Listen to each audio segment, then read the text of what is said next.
Charlie loved to run, not me. I had chubby legs that seemed to be made out of cotton candy, generating the gait of a circus elephant.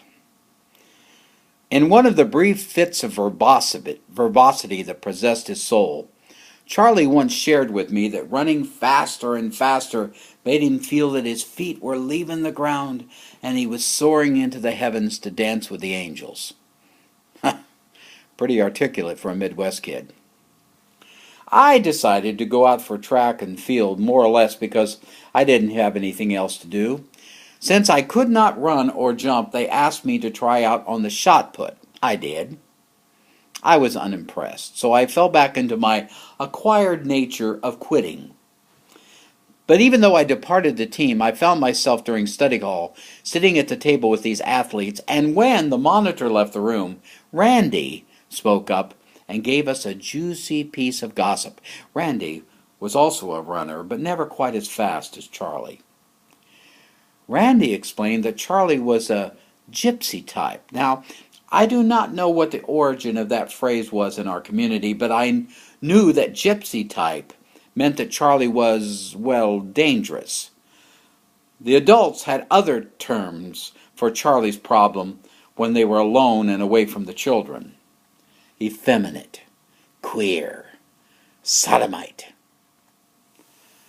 Although I had no personal experience with Charlie demonstrating such bizarre behavior, in 1967, just the mention of the situation caused your skin to crawl, making you want to avoid any contact with such perverted beings. Randy knew this. In other words, it didn't have to be true, just spoken. The gossip mill and bigotry would do the rest. No one drew close to Charlie after that. He ate alone, he ran alone, he walked alone, he talked alone. When he asked me why I was not sharing with him anymore, I clumsily replied, I've been busy. One day we just came to school and he was gone. No one even asked where he was or if he was coming back. Charlie was soon forgotten, and the quest for other gypsy types was set in motion with renewed scrutiny. It was many years later that Randy, the accuser of his running friend, came out of the closet, admitting that he was gay. Gypsy type was no longer acceptable terminology. Randy was lauded for his courage. He was embraced by his friends. Matter of fact, he was set apart as an example of someone who had endured a silent persecution and now was set free. Mustering some boldness, I asked Randy about Charlie. He said he didn't remember much about Charlie.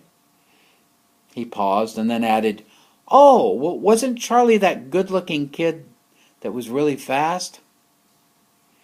I just smiled and said, "Yeah, that's him." I walked away from that encounter realizing that there is no such thing as righteous judgment. It's all just crapping on people.